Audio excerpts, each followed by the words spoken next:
नमस्कार, जोहार। आई चलते हैं झारखंड की ताजा खबरों की ओर। लेकिन उससे पहले अगर आपने अभी तक इस चैनल को सब्सक्राइब नहीं किया तो कर लें, जिससे कि आपको झारखंड की ताजा खबर रोजाना मिलती रहे। पहली बड़ी खबर, रांची के मेन रोड का उपद्रव मामले में यूपी बिहार के 6 लोगों ने भीड़ को उकसाया था। सुनियोजित तरीके से दंगा भड़काने की कोशिश की गई थी।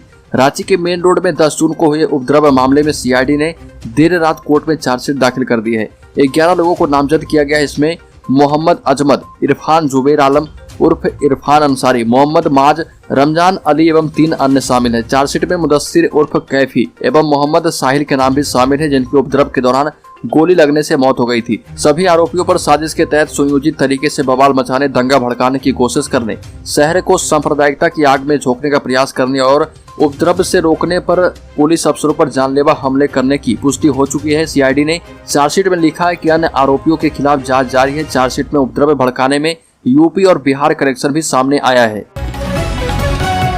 अगली खबर, झारखंड में कमाई बढ़ाने को लेकर रेलवे ने की चालाकी। रेलवे को यात्रियों की पॉकेट से पैसे निकालने और कमाई बढ़ाने का नई चालाकी आया है। इमरजेंसी में यात्रा कर रहे लोगों के लिए तत्काल टिकट की एक और नई कैटेगरी प्रीमियम तत्काल बनाई है।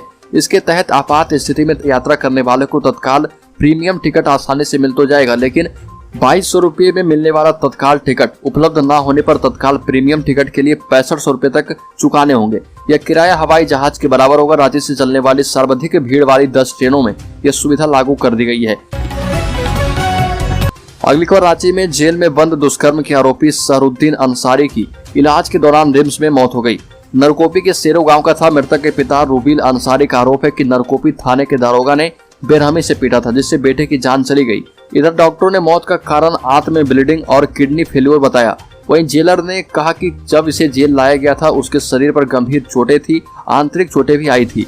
ब्यूरो डीएसपी अजीत प्रेम बाखला ने कहा कि मेडिकल जांच के बाद उसे जेल भेजा गया था। उस समय तक वह स्वस्थ था।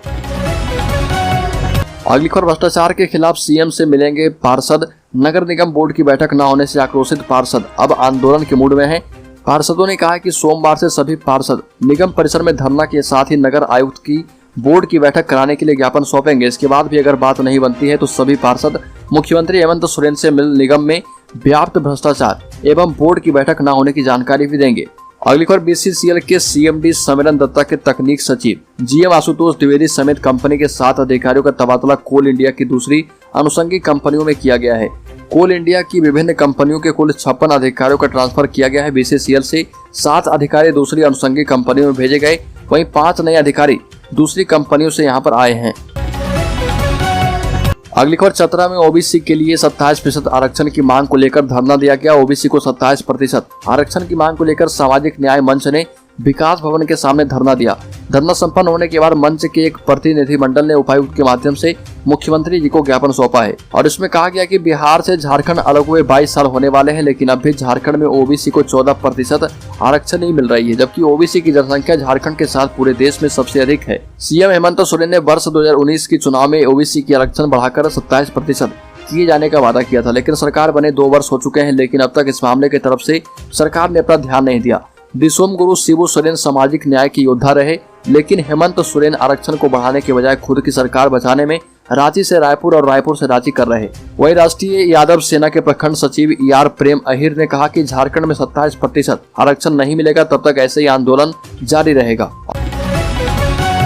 अगली खबर, रिजल्ट आने से पहले प्रोविजनल एडमिशन के तहत जिन छात्रों को क्लास प्रमोट कर अगली क्लास में नामांकन करा दिया गया था, उनमें कुछ छात्र फेल हो गए। ऐसे छात्रों को फिर से पिछले क्लास में लौटाने में शिक्षकों को परेशानी हो रही है। जो छात्र 2 महीने से अगले क्लास की किताबें लेकर पढ़ाई शुरू कर दिए थे, उन्हें बैक टू क्लास जाने तरह ऐसे छात्रों से शिक्षकों को फिर से किताबें वापस लेने में काफी कठिनाई हो रही। उल्लेखनीय कि 8वीं बोर्ड के बाद आसपास के मिडिल स्कूल के छात्रों को करीब के हाई स्कूलों में प्रोविजनल एडमिशन के लिए भेज दिया गया था। इसके बाद उन्हें अगले क्लास में प्रमोट करके उन्हें अगले क्लास की पढ़ाई कराई जा रही थी, लेकिन अब जबकि उनका रिजल्ट निकल गया है, कई बच्चे फेल हो गए हैं। अब उन्हें लेकर शिक्षक काफी परेशान हैं। अगली खबर, उधार पर चल रहे रामगढ़ की 1040 आंगनबाड़ी केंद्र झारखंड सरकार के द्वारा सितंबर माह को पोषण जागरूकता माह के रूप में घोषित किया गया है। जागरूकता को लेकर विभिन्न कार्यक्रम आयोजित किए जा रहे हैं। इसे लेकर 2 सितंबर को जिले में विभिन्न शहरों में जागरूकता रथ भी रवाना किया गया है, जिसका एकमात्र उद्देश्य पूरे जिला का भ्रमण कर कुपोषण को जड़ से मिटाना है और इसके लिए आंगनबाड़ी केंद्र सहायिकाओं, सेविकाओं और आम लोगों को शपथ भी दिलाई जा रही।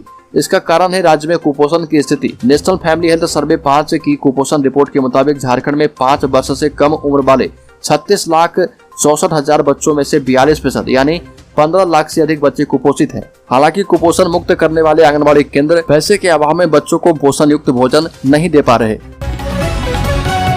अगली खबर, महाराष्ट्र कैडर की retire IAS Mary Nilima Kerketta होगी JPSC की पहली महिला अध्यक्ष। राज्य सरकार ने भारतीय प्रशासनिक सेवा की सेवानिवृत्त पदाधिकारी मैरी नीलिमा किरकेट्टा को झारखंड लोक सेवा आयोग का अध्यक्ष नियुक्ति करने का निर्णय लिया है। मुख्यमंत्री हेमंत सोरेन ने इसे लेकर आवश्यक कार्रवाई करने के निर्देश कार्मिक विभाग को दे दिए हैं। इस पर कैबिनेट की भी स्वीकृति ली जाएगी। नीलिमा JPSC की पहली महिला अध्यक्ष होगी।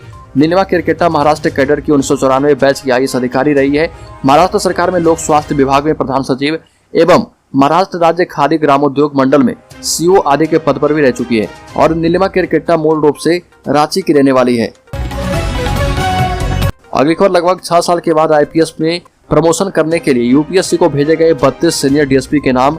झारखंड पुलिस के सीनियर DSP जल्द ही IPS में प्रमोट होंगे। 6 साल के बाद राज्य सरकार ने इस दिशा में पहल की और संघ लोक सेवा आयोग को 32 सीनियर DSP के नाम की अनुशंसा कर दी है।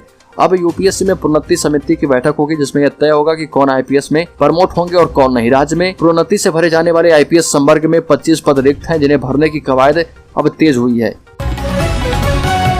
अगली खबर, मुस्लिम युवक के प्रेम में फंस बहन ने की भाई की हत्या।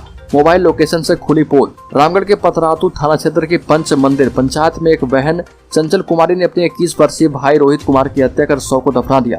एक मुस्लिम युवक के प्रेम में फंसकर उसने ऐसा किया। भाई को इस प्रेम प्रसंग की जानकारी मिल गई थी जिसका वह विरोध कर रहा था। इससे नाराज बहन ने प्रेमी के साथ मिलकर इस घटना को अंजाम दिया। पुलिस ने इस मामले में बहन चंचल को गिरफ्तार कर लिया है, वहीं उसके प्रेमी की तलाश चालू है। इधर पुलिस पंच मंदिर पंचायत में बिजली विभाग के क्वार्टर नंबर F235 में दफनाए गए रोहित की लाश को निकालने की दिशा में वैधानिक प्रक्रिया को पूरी करने में जुट चुकी है। अगली खबर, हेमंत सरकार पर भारी पड़ रही राजभवन और राज्यपाल की चुप्पी। झारखंड मुक्ति मोर्चा कांग्रेस की नींद हराम हो चुकी है। झारखंड में एक पखवाड़े से अधिक समय से राजनीतिक अनिश्चितता का माहौल जारी है।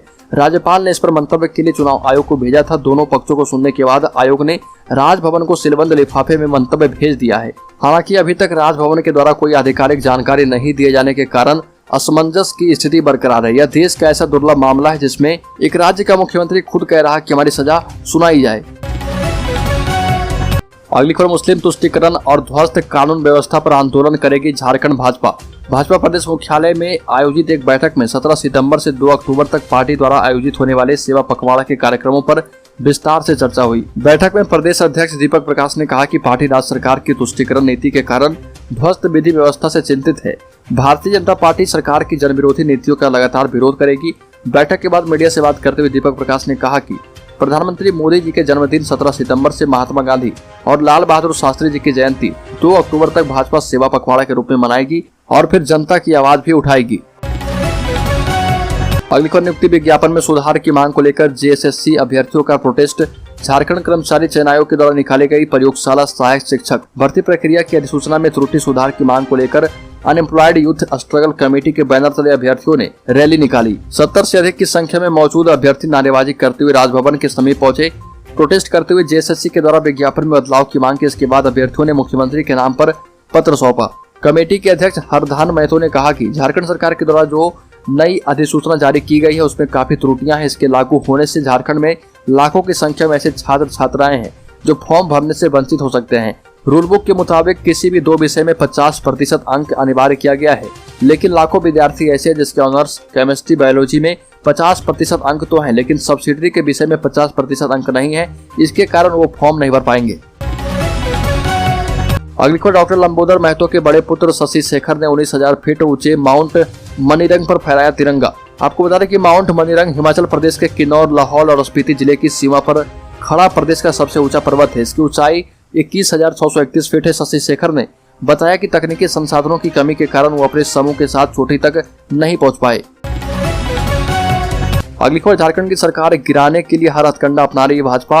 हेमंत सोरेन ने लगाया आरोप। हेमंत सोरेन ने ये बातें अपने बड़े भाई स्वर्गीय दुर्गा सोरेन की 54वीं जयंती पर रांची के लोआ डी में उनके स्मारक स्थल पर आयोजित श्रद्धांजलि सभा के दौरान कही। इस कार्यक्रम में सांसद शिबू सोरेन, शिक्षा मंत्री जगन्नाथ महतो भी मौजूद थे। मुख्यमंत्री ने कहा कि अलग राज्य के लंबे संघर्ष में कई अगुआ, साथ ही मार्गदर्शक, पिता तुल्य एवं बड़े भाई समान वीर शहीदों ने अपने घर द्वार छोड़कर इस राज्य के लिए सर्वस्व समर्पित किया। लंबे संघर्ष के बाद झारखंड राज्य हमें मिला है, परंतु राज्य गठन के 20 वर्ष पूरे होने के बाद भी जो विकास और उन्नति का सपना हमारे पूर्वजों ने देखा था वह टूटता और बिखरता नजर आ रहा। अगली खबर 14 सितंबर को होने वाली कैबिनेट की बैठक में 1932 खतियान लागू करने की मिल सकती है मंजूरी। राज्य मंत्रिपरिषद की बैठक 14 सितंबर को होगी। मुख्यमंत्री हेमंत सोरेन की अध्यक्षता में शाम 4 बजे से प्रोजेक्ट भवन में सभागार में होने वाली इस बैठक में कई महत्वपूर्ण निर्णय लिए जाने की संभावना है। कैबिनेट की बैठक में 1932 खतियान लागू करने पर भी मंजूरी मिल सकती है। इसके अलावा और भी कई महत्वपूर्ण निर्णय लिए जा सकते हैं। अगली खबर राज्य के ट्रांसपोर्ट एवं कल्याण मंत्री चंपई सोरेन ने कहा कि हेमंत सरकार आदिवासी मूलवासियों के उत्थान के साथ शहीदों को चिन्हित कर सम्मान देने का काम करेगी। गोवा गोलीकांड के 8 शहीदों के परिजनों को नौकरी देकर सम्मान दिया गया है। वन ग्राम राजस्व ग्राम की लड़ाई चल रही है, जल्द ही इसका समाधान निकलेगा। ओबीसी एवं 1932 के खतियान पर भी सरकार कार्य करने वाली है। चंपई सोरेन ने कहा कि सरकार हर गांव में विकास पहुंचाएगी और स्थानीयता के आधार पर लोगों को रोजगार देगी। चंपई सोरेन ने सरकार की उपलब्धियों को गिनाते हुए कहा कि कोरोना के कारण बंद हो चुकी स्थानीय ट्रेनों को चलाने के साथ साथ लोगों को बचाने में हेमंत सरकार की भूमिका अहम रही। ये भी कहा कि सरकार ने वृद्धा पेंशन जैसी कई सुविधाओं को ग्रामीण स्तर पर लागू किया और आपका अधिकार आपके द्वार कार्यक्रम के माध्यम से सुविधाओं में वृद्धि की है। अगली खबर झारखंड में अब नहीं चलेगी नर्सिंग कॉलेजों की मनमानी, दाखिले के दौरान नियमों का करना होगा पालन। झारखंड राज्य के नर्सिंग कॉलेज अब नर्सिंग की पढ़ाई के दौरान अपनी मनमानी नहीं चला पाएंगे।